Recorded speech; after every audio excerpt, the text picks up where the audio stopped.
Welcome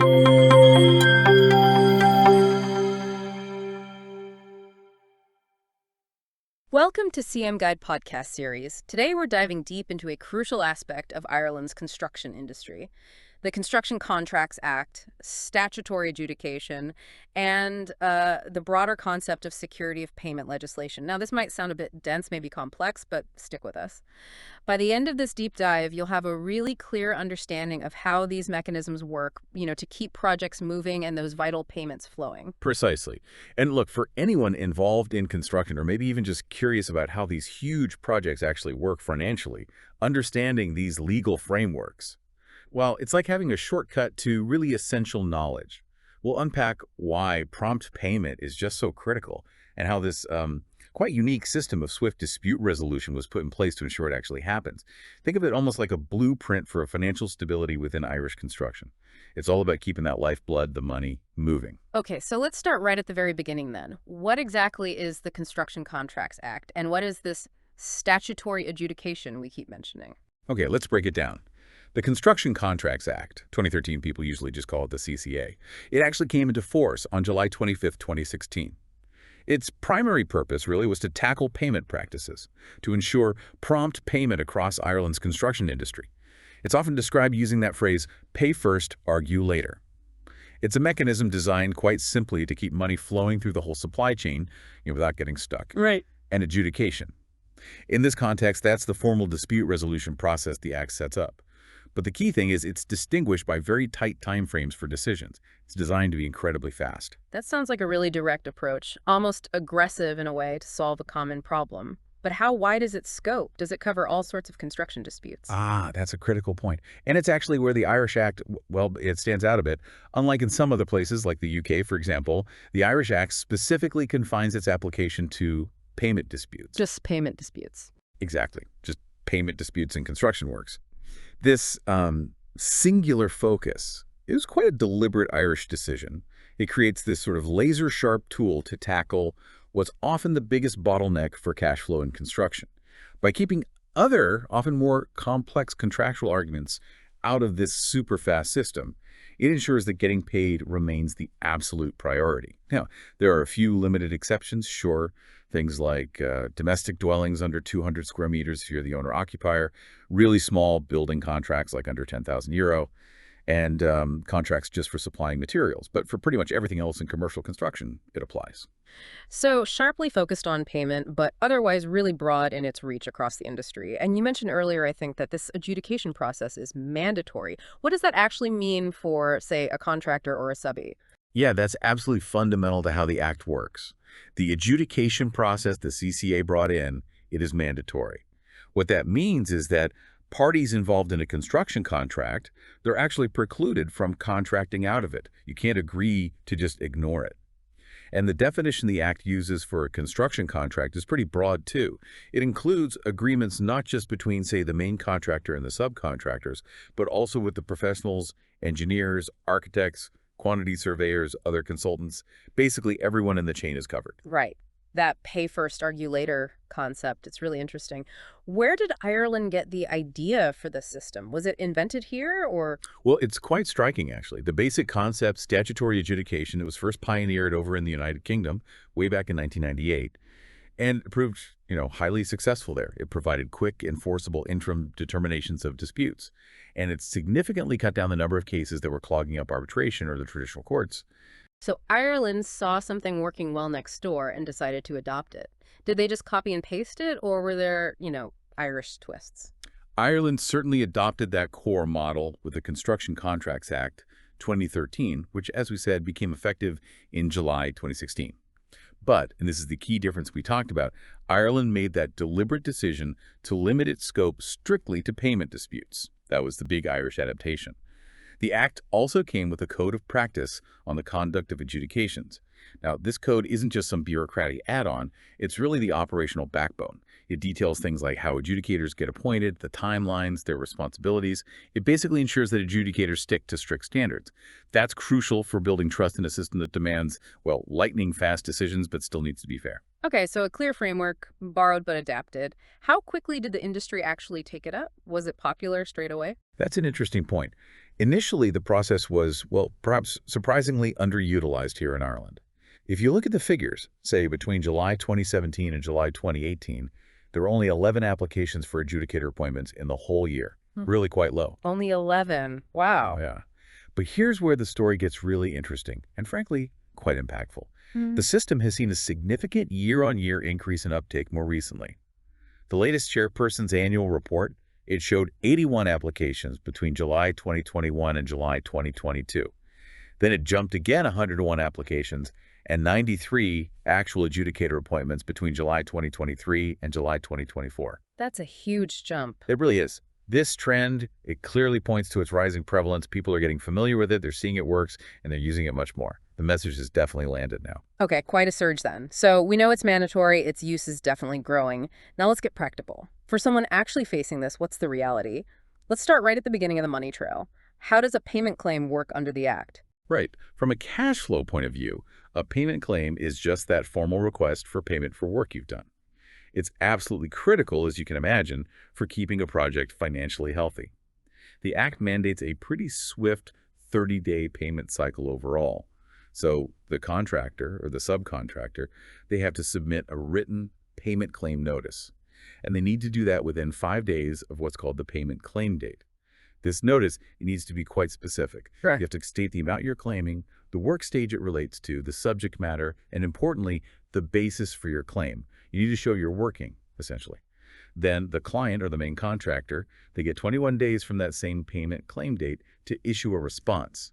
This response has to detail what they intend to pay. If it's different from the claim, they need to explain why, outlining any adjustments and the reasons for them. Okay, so claim in, response back. What happens if they disagree on the amount? Or what if the client just doesn't send a response at all? Good question. If the amount isn't fully paid by the final due date, the amount that was specified in that response, that's the amount that must be paid. Now, the Act is actually silent on the direct consequences if no response is issued at all. That's a difference from the UK system, which has specific rules about what happens then, often called smash and grab. But the Irish Act is very clear on the consequences of simply failing to pay an amount that has been agreed or specified in a response. That's when adjudication or suspension might come into play. Does this whole payment cycle and notice system apply the same way to everyone? Like, is it the same for a big main contract as it is for a smaller subcontract? That brings up a really key distinction the Act makes. For main contracts, the main contractor and the employer, they generally have some flexibility. They can agree on their own payment terms. However, for subcontracts, it's different. The Act's own schedule of payment terms becomes the default mechanism. Parties can only agree to different terms if those terms are no less favorable to the subcontractor than what's in the Act's schedule. No less favorable. Exactly. This is really important. It's how the Act effectively bans those problematic paid-when-paid clauses, where a subcontractor only got paid if and when the main contractor got paid by the client. That historically left subbies very vulnerable. There is one small exception for very short contracts, ones under 45 days. In that case, the claim date is just 14 days after completion, but generally that no less favorable rule for subcontracts is a major protection. That sounds like a really significant protection for subcontractors, shifting the risk a bit. Okay, so the payment side is clear. Now, what about the adjudication process itself? If a payment dispute does arise and isn't sorted out through those notices, how does it actually get kicked off? How fast does it move? Right, so if a payment dispute isn't resolved within those standard cycles, either party, the one claiming payment or the one supposed to pay, can trigger adjudication. They do this by serving a written notice, a notice of intention, to refer the dispute to adjudication. And then the clock really starts ticking. The parties have just 5 days. It's calendar days, not working days, to agree between themselves on who the adjudicator will be. Only 5 days. That's tight. What if they can't agree? If they can't agree, which happens fairly often under that pressure, then an adjudicator is appointed for them. This is usually done by the chairperson of a special panel, which was set up by the Minister for Public Expenditure and Reform specifically for this purpose. It's also worth mentioning the Society of Chartered Surveyors Ireland, the SCSI, they have their own panel too, and they often handle appointments, particularly for disputes under a certain value like $75,000. Once the adjudicator is appointed, things move incredibly fast. The parties submit their cases, usually written submissions, and supporting documents. And the adjudicator is then required by the Act to make a decision within a strict 28 days of their appointment. 28 days from appointment to decision. 28 days. It can be extended, but only by another 14 days, and only if the party who started the adjudication agrees to it. So you see, it's a very formal, very quick process. It demands strict adherence to the procedures and timelines. It really is like a sprint finish to get a decision. Okay, incredibly fast. And once that decision lands, within that tight time frame, what's its status? Is it the final word? How binding is it? If the decision is made within that prescribed time, the 28 days or the extended 42 days, then the adjudicator's decision is binding. And crucially, it's immediately enforceable, just like a court order. Now, it remains binding until it's potentially overturned later by an arbitrator's award or a conventional court order after a full hearing on the merits of the case. But in the short term, it stands and payment must be made. Adjudicators also have to give reasons for their decisions unless both parties agree they don't need them. But here's a critical point. If for some reason the decision is made outside the prescribed time limit, it actually becomes invalid and unenforceable. The timelines are absolute, and generally in terms of costs, parties bear their own legal costs for the adjudication itself. The adjudicator decides how their own fees get split between the parties. And what if, even after a binding adjudicator's decision says pay up, the money still isn't forthcoming? Or even before adjudication, if a payment is clearly overdue according to the Act's rules? Does the Act give the party waiting for payment any extra leverage? It absolutely does. The Act gives some real teeth to the party that's owed money. If a due amount isn't paid, the party who carried out the work, the executing party, they have the right to suspend work on site. They have to give at least 7 days written notice first, but after that, they can down tools. That suspension then has to stop. It must cease if either the sums are finally paid or if the payment matter itself is referred to statutory adjudication. It's a very significant lever to encourage payment and keep the pressure on. Okay, that's a powerful tool. So given how fast these decisions are made and that they're immediately enforceable, what role is left for the traditional courts? Can someone just run off to the high court to challenge an adjudicator's decision straight away? Or is it really, truly pay now, argue later? That pay now, argue later principle is absolutely fundamental. It's the bedrock of the whole system. The adjudicator's decision creates what's called a provisional obligation to make a payment. It's temporary in a sense. While that obligation is immediately enforceable, you have to pay the underlying dispute itself, the actual argument about who owes what and why. That can be re-argued later. It can go to arbitration or to conventional court proceedings for a final, definitive determination on the merits. So it's a bit like a quick referee call on the pitch during a match. The decision stands for now, the game continues, payment is made, but you can still appeal to the video referee or the disciplinary committee afterwards for a final ruling. It keeps the game flowing. Right, the payment happens now to keep things moving, but the bigger argument can still be settled properly later. So how have the Irish courts, particularly the High Court, reacted to this? Have they been supportive of this fast-track system, or have they tended to pick holes in these quick decisions? Well, the Irish High Court has actually shown a remarkably supportive approach, really quite consistently supportive of statutory adjudication. They've regularly enforced adjudicator decisions. As a result, challenges to enforcement often face an increasingly uphill battle. The courts seem to really understand the purpose of the Act. We've seen this reinforced through several key rulings that commentators often point to. For instance, they've strongly affirmed that the adjudicator's power, their jurisdiction, it comes directly from the 2013 Act itself, not just from the specific contract between the parties. So you can't contract out of it. Exactly. You cannot contract out of these statutory rights. Yeah. And they said decisions can generally only be declared unenforceable if there was a lack of jurisdiction, like the dispute wasn't actually about payment, or if there was a serious breach of natural justice, like one party wasn't heard properly. Minor errors usually aren't enough. They've also repeatedly emphasized in cases like John Paul construction that the process is, by necessity, less elaborate than arbitration or court cases, precisely to facilitate speedy payment. They accept the rough and ready nature is part of the design. So they're basically saying, look, this is meant to be quick. Don't expect a full court hearing in 28 days, and don't try to slow it down with minor points. What's been the most maybe significant ruling that really underlines this pay now, argue later commitment from the courts? Perhaps the most telling insight comes from a case called K&J Townmore Construction v. Damien Keogh.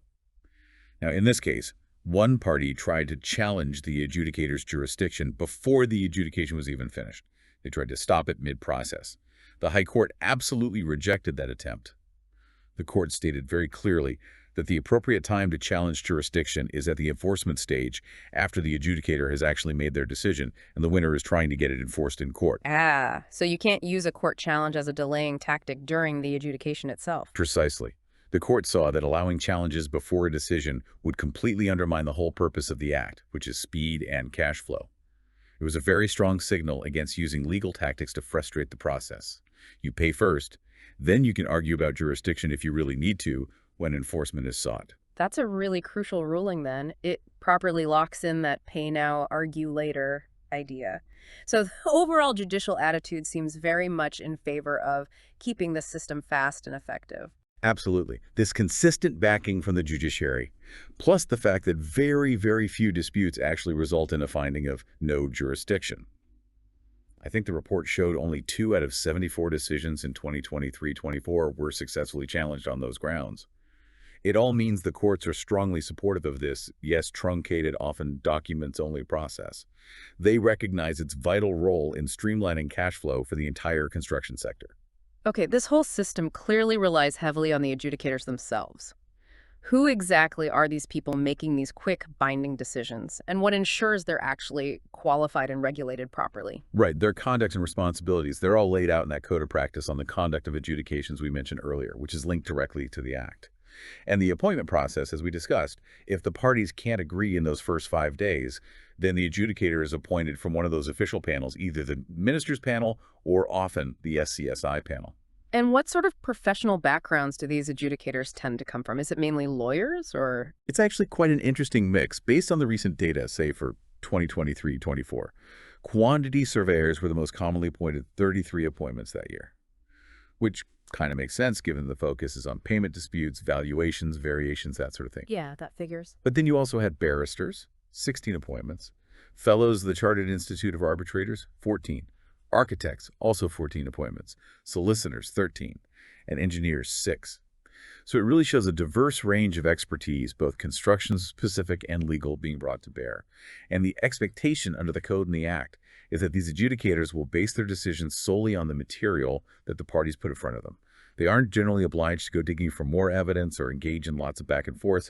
Again, it reflects that primary goal, speed, get a decision based on what's presented. Okay, that makes sense. So zooming out a bit now, what does all of this, the Act, the mandatory adjudication, the court support, what does it all mean for the bigger picture of security of payment in Ireland's construction industry? And where do you see things heading? Well, fundamentally, the Construction Contracts Act 2013 is the primary security of payment legislation for the Irish construction industry. That's its job. Its core aim from day one has been to ensure fair and crucially prompt payments. How does it provide that security? Through all the things we've talked about. Its mandatory nature you can't avoid, the banning of those paid when paid clauses, the defined payment cycles and notice requirements, the right to suspend work if you're not paid, and perhaps most importantly, through the statutory adjudication mechanism itself. That provides the speedy, temporarily binding, and court-enforceable decision. That pay now, argue later principle is absolutely central to providing payment security. We sometimes forget, in construction, cash flow isn't just about profit margins at the end of a job. It's about paying wages next week, buying materials tomorrow, keeping the lights on for subcontractors. This act fundamentally shores up that essential lifeline. That's a really vital point about the day-to-day reality. Given its significance, what do the numbers tell us about the scale of these payment disputes and how they typically play out in adjudication? The data certainly paints a picture of just how significant it is. If you look at the combined reported value of payment disputes that went to adjudication over the last 5 years, it's a staggering figure, around 227.7 million. Wow, nearly €250 million. Exactly. It shows the scale of the money involved. Right. The most common parties locking horns in these disputes are, perhaps unsurprisingly, subcontractors versus main contractors. That's followed by main contractors versus employers. In terms of value, the disputes most commonly fall into that 100,001 to 500,000 bracket, so significant sums, but not always mega project disputes. And geographically, maybe as you expect with the volume of construction, Dublin is the most frequent site location mentioned in these disputes. As for outcomes, generally speaking, the statistics show that the referring party, that's the party who actually initiates the adjudication, usually the one chasing the money, they're typically successful, which suggests the mechanism is proving effective for those who need to use it to get paid. That's really substantial impact then. It's clearly being used for significant amounts of money and seemingly effectively for claimants. Just for perspective, how does Ireland's approach stack up against other similar legal systems? You mentioned the UK difference earlier, but are there other models? Yeah, it's always useful to look internationally, especially in the common law world. Singapore, for instance, has its own Building and Construction Industry Security of Payment Act. Yeah. And it also strongly embraces that core pay now, argue later principle. They see the value in speed, too. Yeah. But interestingly, the Singaporean courts seem to have or exercise a bit more discretion to stay the enforcement of an adjudication decision in certain specific circumstances. Stay the enforcement, meaning Right. delay the payment. Potentially, yes. For example, if there's really clear evidence that the claimant, the party who won the adjudication, is actually insolvent and might not be able to repay the money if the decision is overturned later in arbitration or court, or if there's a real risk the money just wouldn't be recoverable after a final determination. In those sorts of limited situations, a Singaporean court might pause the enforcement, or maybe require the claimant to provide financial information, or even order the adjudicated amount to be paid into court as security rather than directly to the claimant straight away. These are, nuances.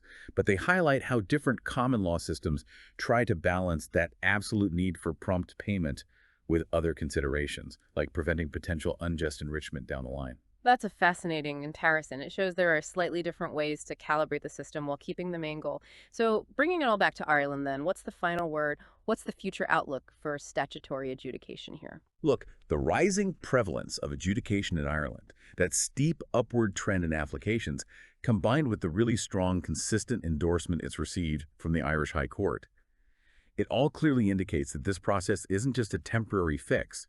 It's becoming a major and I think enduring feature of how payment disputes are resolved in Irish construction. It provides a much faster, generally more cost-effective alternative to getting bogged down in lengthy litigation or arbitration just to get cash flowing. And that contributes significantly to a more stable, more predictable financial environment in the construction sector. It has genuinely transformed how payments are managed and disputes are handled. And maybe a final thought to leave our listeners with.